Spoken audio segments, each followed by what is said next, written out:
আসসালামু আলাইকুম রহমতুল্লাহি ওয়া বারাকাতুহু। আশা করি তোমরা ভালো আছো। আমি তো অনেক ভালো আছি। আজকে মা যাবে মিষ্টিদের বাড়ি। মিষ্টি ফোন করেছিল, মার শরীরটা অনেকটা খারাপ, মনটাও খারাপ।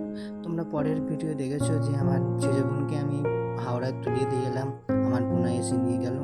ওই জন্য সেজো বোন আমাকে মার কাছে ছিল 3 বছর। মার মনটা অনেক খারাপ চলে গেল, ওই জন্য মাকে বললাম মিষ্টির বাড়ি ঘুরে এসো। আজকে আবার আস্তে আস্তে মা চশমাটা আনতেও ভুলে গেছে। এই দেখো, মা বললো ঠিক আছে তুই যা, আমি চশমাটা নিয়ে আসি। আমি এতক্ষণ ভাবলাম নিয়ে আসুক মা, তা এতক্ষণ দুটো ফল নিয়ে নিই ভাগ্নির জন্য। ওই জন্য ফলের দোকানে কাকার কাছে এসে জিজ্ঞেস করলাম ফলগুলো ভালো হবে, ওই জন্য কিছু ফল নিয়ে নিলাম। তারপরে এসে দেখছি মাও চলে এসে, মা চশমা ঢাকনাটা ব্যাগে রাখলো। তারপর মাকে বললাম ঠিক আছে চলো। মা আমাকে বললো সন্দেশ নিই 50 টাকা। আমি ঠিক আছে 50 টাকার সন্দেশ নিলাম। বৌদিকে জিজ্ঞেস করলাম বৌদি সন্দেশ ক টাকা সহ? বৌদি বললো 25 টাকা সহ। ঠিক আছে 50 টাকা দিয়ে দাও।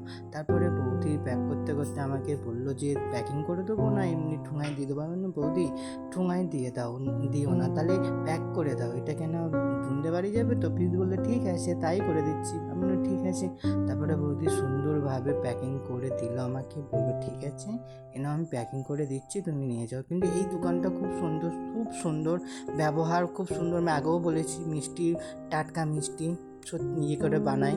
ঠিক আছে, তারপরে নিয়ে টিয়ে মা দেখছি না দাঁড়িয়ে আছে। মাকেও নিয়ে গিয়ে মাকে বললাম ঠিক আছে চলো তোমাকে নবদ্বীপ মোড়ে তুলে দিয়ে আসি টোটোয় করে। আমি বললাম ঠিক আছে, ওখানে অটো করে চাপতে হয়, ওই জন্য মাকে নিয়ে চলে গেলাম নবদ্বীপ মোড়ে। নবদ্বীপ মোড়ে অটোয় চাপিয়ে দিলাম মাকে। মাকে চাপিয়ে দিয়ে কাকুকে বলে এলাম যে মার জায়গাটাই ঠিক নামিয়ে দেবে বোনের বাড়িটাই সামনে।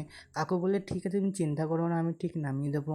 কেন মাকে ছেড়ে কোনো দিন থাকিনি তো, বাইরে যখন ছিলাম মাকে যে দিনে কতবার ফোন করতাম সেটা আল্লাহ পাকই জানে। আর তারপরে মাকে দিয়ে টিয়ে আমি বাড়ি দিকে রওনা দিচ্ছি। মনটা অনেক অনেক খারাপ, ভালো লাগছে না। বাড়িতে একা গিয়ে আমি কি করব? মা ছাড়া সত্যি জীবন অন্ধকার। ছোটোবেলায় আব্বাকে হারিয়েছি। উম, আব্বাকে হারিয়েছি অনেক দিন হয়ে গেল, 10-12 বছর হয়ে গেছে আব্বাকে হারিয়েছি। তারপরে মায় আমার কাছে সব, আব্বা আম্মু সব। তারপরে বাড়ি এসে দেখছি ভাইপো কান্না করছে স্কুল যাবে না বলে। ওই জন্য আমি বললাম তোকে খানিকটা এগিয়ে দিয়ে আসি। ওই জন্য ভাইপোকে নিয়ে চলে গেলাম। ভিডিওটা ভালো লাগলে লাইক কমেন্ট সাথে